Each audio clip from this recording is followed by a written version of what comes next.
A patient with a purulent venous insufficiency ulcer near the left medial malleolus is seen at home by a physical therapist. The most important goal or intervention for the therapist to try to achieve with this patient is: Option A, daily changes of elastic wraps to reduce fluid buildup.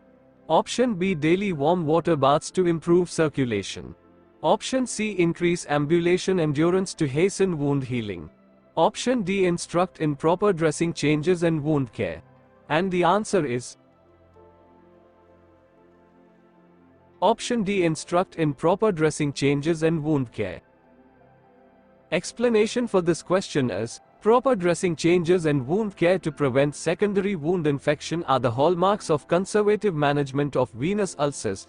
Pliable, non-stretchable dressing wraps, e.g., ulnar boot, or custom-fitted support stockings can be used to assist in venous circulation, while elastic wraps do little to assist circulation. Prolonged hydrotherapy is contraindicated for venous ulcers.